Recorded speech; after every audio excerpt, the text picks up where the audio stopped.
Hello everyone. तो आज हम लोग different routes of drug administration पढ़ेंगे। तो यहाँ पे हमने पहले पढ़ा है कि क्या क्या मेन रूट्स। इससे पहले हमने थोड़ा फार्माकोलॉजी का इंट्रोडक्शन पढ़ा था एंड स्कोप पढ़ा था। तो ना I am starting with various route of drug administration. तो जितने लोग अभी पढ़ रहे हैं तो सभी ने ड्रग्स खाया होगा ऑब्वियस।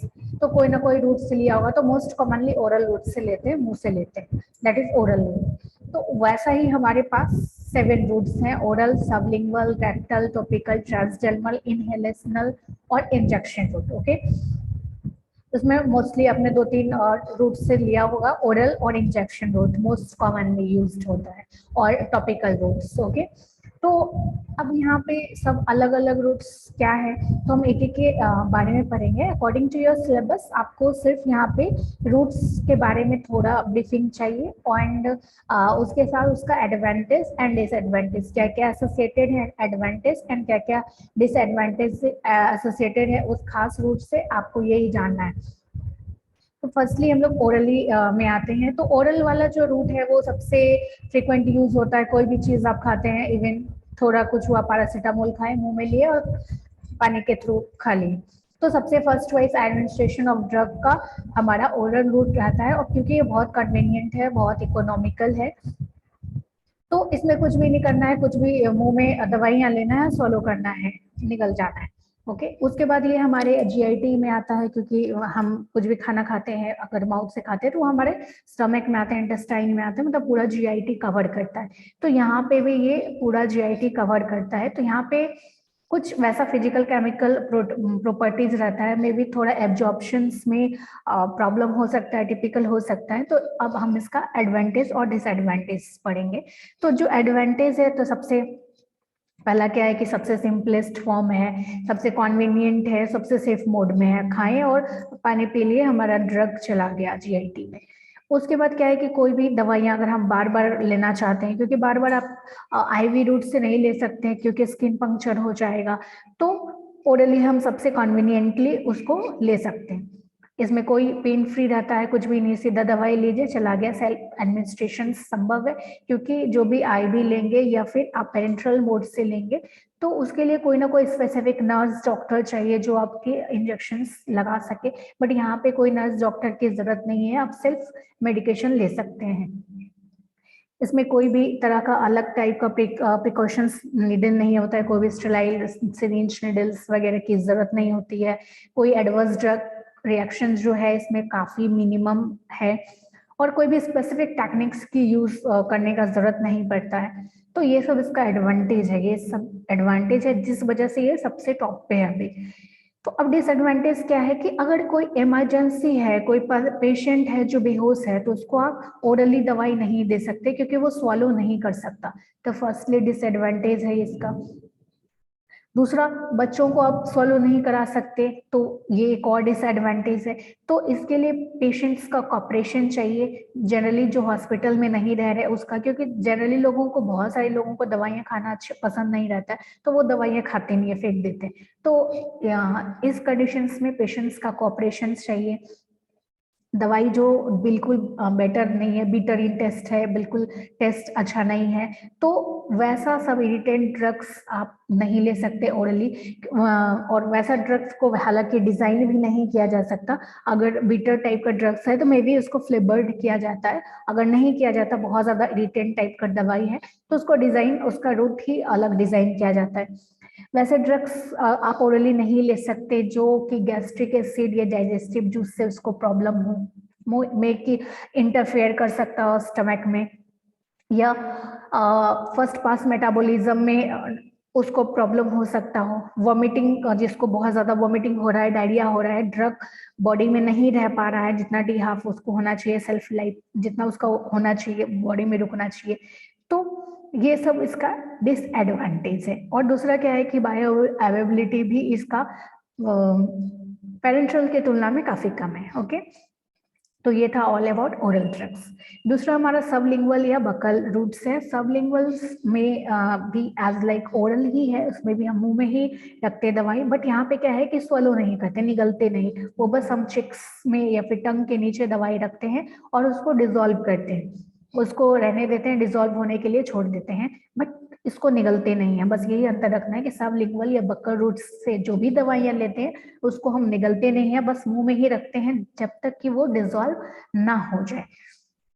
तो अब यहाँ पे क्या है कि ये इसका थोड़ा एडवांटेज है। एडवांटेज ये है कि इसका थेरेप्यूटिक इफेक्ट ज्यादा है, रैपिड ऑनसेट है, थेरेप्यूटिक इफेक्ट रैपिड ऑनसेट है, जल्दी से हमारे हाई बहुत ज्यादा इस एरिया में ब्लड सप्लाई है, तो ये इंस्टेंट टारगेट ऑर्गन पे पहुंच जाता है। बट लेकिन क्या है कि डिमेरिट्स भी क्या है कि हमारा ओरल कैविटी का साइज कम है, तो सारे ड्रग्स को हम सबलिंगुअल नहीं ले सकते। दूसरा क्या है कि जैसे बच्चे लोग हैं तो उनको हम रोक नहीं सकते हैं, मुंह में ही दवाई रखने के लिए हम उसको फोर्स नहीं कर सकते। हो सकता है वो दवाई अंदर चला गया हो, या बड़े लोगों का भी गलती से अंदर जा सकता है। तो ये सब इसका डिसएडवांटेज है। और एडवांटेज और भी क्या है कि यहाँ पे जो भी हमारा रिएक्शन हो रहा था एसिड से या माइक्रोब्स से, वो यहाँ पे नहीं होता है। उसके बाद अब यहाँ क्या है कि ओरल की तुलना में इसका बायो अवेलेबिलिटी ज्यादा है। उसके बाद हमारा जीआई मीडियम में इसका इंग्रेडिएंट्स नहीं जाता है, तो वो डिग्रेड नहीं होता है, जो भी इंग्रेडिएंट्स है वो डिग्रेड नहीं होता है। ये जो भी पेशेंट नौशिया में है, बेहोश है, चाहे अनकॉन्शियस है, उसको भी दे सकते हैं, क्योंकि यहाँ निगलने का जरूरत नहीं है, सीधा उसके मुंह में रख देंगे तो वो दवाई जा सकता है। और ये तुरंत रिवर्सिबल भी है, अगर हमको दवाई नहीं खाना है इंस्टेंट में हम दवाई को फेंक सकते हैं, स्प्लिट आउट कर सकते हैं। और इसमें भी कोई खास नर्स या डॉक्टर की जरूरत नहीं है, सीधा मुंह में रखिए तो सेल्फ एडमिनिस्ट्रेशन पॉसिबल्स है, कोई स्पेशलाइज्ड टेक्निक की जरूरत नहीं है। तो ये सब इसका एडवांटेज है। डिसएडवांटेज तो पहले एक बता ही दिए। दूसरा डिसएडवांटेज क्या है कि ये जो भी बैड टेस्टिंग है उसको बहुत देर तक आप मुंह में नहीं रख सकते। इरिटेंट टाइप का दवाइयां जो भी है उसको बहुत ज्यादा मुंह में नहीं रख सकते। और जो हाईली आयोनाइज्ड कंपाउंड्स है वो आपके सलाइवा के द्वारा डिग्रेड हो जाएगा, तो इस टाइप के भी दवाइयां आपके लिए सुटेबल नहीं रहता है। उसके बाद नेक्स्ट है रेक्टल रूट। तो जो रेक्टम के थ्रू दिया जाए तो उसको हम लोग रेक्टल रूट बोलते हैं। तो अब यहाँ पे क्या है कि ये भी क्या है कि पहला इसका एडवांटेज क्या है कि जो नौशिया वोमिटिंग जिसको हो रहा है या जी स्टमक अपसेट है, तो उस केस में क्या कर सकते हैं कि जहाँ पे ओरल या फिर ओरल टाइप का ड्रग पॉसिबल नहीं है तो हम रेक्टल दे सकते हैं। अनप्लीजेंट टेस्ट का भी है तो कोई फर्क नहीं पड़ेगा। हमको बहुत ज्यादा सिस्टमिक इफेक्ट्स चाहिए तो वहां पे हम ये दे सकते हैं, क्योंकि यहाँ पे क्या है कि टॉक्सिसिटी और ओवरडोज कमिंग को कम कर देता है, ओवरकम कर देता है। तो जो हमारा क्या बोलते हैं, अभी जो हमारा स्टमक में हो रहा था गैस्ट्रिक एम्पटिंग के कारण या फिर फर्स्ट पास मेटाबॉलिज्म में जाके जो डिग्रेड हो रहा था वो सब यहाँ पे बचता है। तो लेकिन यहाँ पे अब डिमेरिट्स क्या है कि रेक्टल कोई भी फॉर्म दवाई उसके लिए कुछ स्पेशलाइज ले सकते, सेल्फ मेडिकेशन जनरली प्रीफर नहीं करते हैं। दूसरा पेशेंट खुद प्रीफर नहीं करते रेक्टल रूट्स। यहाँ पे एब्जॉर्प्शन काफी इनकम्प्लीट हो सकता है, क्योंकि ये टोटली कभी कभी क्या होता है कि डिफेकेशन से हमारा जो मेडिसिन है विदाउट प्रॉपर एब्जॉर्प्शन या डिस्ट्रीब्यूशन बॉडी से बाहर हो जाता है, तो थेराप्यूटिक इफेक्ट नहीं देता है। सरफेस एरिया कम है जीआईटी की तुलना में, या तो उस हिसाब से क्या है कि ये इसका थेराप्यूटिक इफेक्ट उतना बेटर नहीं हो पाता, पूरा बॉडी में डिस्ट्रीब्यूट ड्रग्स नहीं हो पाता। हो सकता है रेक्टम में बहुत ज्यादा माइक्रोब्स हो, उस कारण भी ये दवाइयां डिग्रेड हो सकती है। और दूसरा पेशेंट्स भी जनरली और रेक्टल रूट से लेना नहीं चाहते। उसके बाद नेक्स्ट है टॉपिकल रूट्स। टॉपिकल जो भी हम स्किन सरफेस पे लगा रहे हैं या म्यूकस सरफेस पे लगा रहे हैं तो उसको हम लोग टॉपिकल रूट्स बोलते हैं। तो टॉपिकल रूट्स मेनली आंख में कुछ मलहम लगा रहे हैं, क्रीम्स लगा रहे हैं, ऑइंटमेंट लगा रहे हैं, तो वो सारे टॉपिकल रूट्स में आते हैं। तो अभी इसका यूज क्या है कि लोकल डिलीवरी है, तो जो सिस्टमिक नहीं दे सकते तो वो हम लगा सकते हैं डर्मोलॉजिस्ट, या फिर कोई स्किन प्रॉब्लम हो गया, आँख का प्रॉब्लम हो गया तो उसलिए जनरली यूज करते हैं। इसमें भी फर्स्ट पास मेटाबॉलिज्म उसको अवॉइड करता है, इजिली आप कहीं लगा सकते हैं, इजिली एडमिनिस्ट्रेशन है इसका। जीआईटी वाला जो प्रॉब्लम हो रहा था वो यहाँ पे नहीं होगा, रिस्क कम है, पीएच चेंज वगैरह जो भी इस टाइप का प्रॉब्लम हो रहा था वो सब नहीं है। और जब भी हम चाहते हैं रिवर्स कर सकते हैं, हम नहीं चाहते हैं तो दवाई नहीं लगा सकते। लेकिन अब इसमें डिसएडवांटेज क्या है कि जो उसका हाई मॉलिक्यूलर वेट जो दवाइयां होती हैं या जो पुअरली लिपिड सॉल्युबल है वो यहाँ से नहीं जाएंगी। जो स्किन बहुत ज्यादा इरिटेट करती है, बहुत ज्यादा इरिटेट टाइप का जो ड्रग्स है वो टॉपिकल आप नहीं लगा सकते। उसके बाद नेक्स्ट है कि मे बी इसका जो एडवर्स इफेक्ट होगा तो क्या होगा, एडवर्स डर्मेटाइटिस हो सकता है। तो इस टाइप के कुछ है, हो सकता है कि वो आपके एपिडर्मिस जो अपर लेयर ऑफ स्किन है वहाँ के एंजाइम्स को डीनेचर्ड कर जाए, क्योंकि इसका जो भी प्रॉपर्टीज होगा वो सर्टेन डिफरेंट होगा आपके एपिडर्मिस से। तो ये सब डिसएडवांटेज है। उसके बाद ट्रांसडर्मल।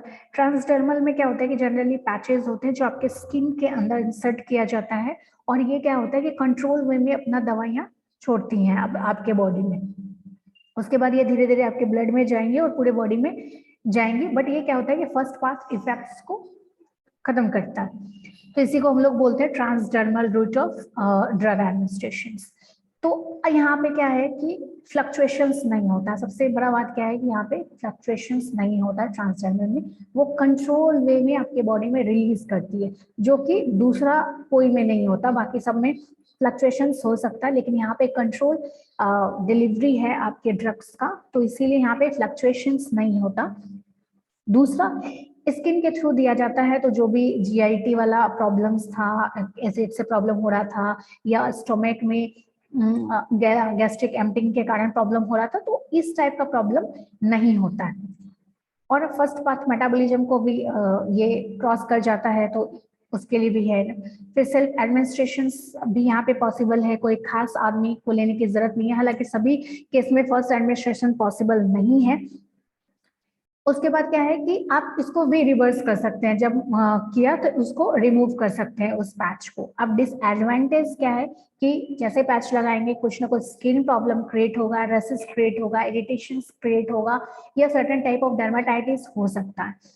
दूसरा, जो कि इसमें कोई खास तरह का फिजियोकेमिकल प्रॉपर्टीज होना चाहिए, क्योंकि एब्जॉर्प्शंस, अभी इसके बाद जो हम एब्जॉर्प्शन चैप्टर पढ़ाएंगे तो वहां पे हम देखेंगे कि प्रॉपर्टीज ड्रग्स का कैसे फैक्टर अफेक्ट करता है एब्जॉर्प्शंस में। तो वैसे ही अगर लिपोफिलिक कैरेक्टर का है तो वो इजिली चला जाएगा, लेकिन अगर लिपोफोबिक कैरेक्टर का है तो फिर दिक्कत हो जाएगा। उसके बाद इसका डोजेज भी लिमिटेड है कि 5 mg से लेस ही आप कर सकते हैं, या अप टू 5 mg ही आप कर सकते हैं। उसके बाद सभी का जो बैरियर फंक्शन है स्किन का, सबका अलग अलग है, तो उसमें भी सबका हर एक आदमी का डिजाइन करना पॉसिबल नहीं है। तो एक सर्टेन एवरेज लेके ही बनाया गया होगा, तो मे भी किसी किसी में वो सुटेबल ना हो। ओके। और आयोनिक ड्रग्स, अनआयोनाइज्ड ड्रग ही आप यहाँ से देख सकते हैं, आयोनाइज्ड ड्रग्स आप नहीं दे सकते। नेक्स्ट है पल्मोनरी। पल्मोनरी मतलब जो थ्रू लंग्स जाए, मतलब जो सांस लेके दे, दैट इज पल्मोनरी रूट, या इनहेलेशनल रूट्स कह सकते हैं। तो इनहेल करने के लिए क्या हो सकता है,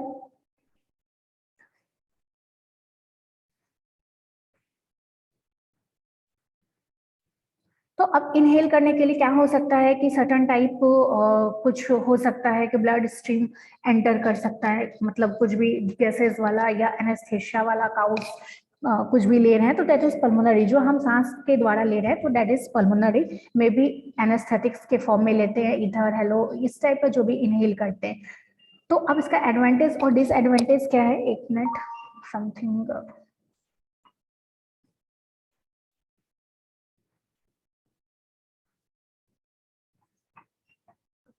प्रॉब्लम हो रहा है।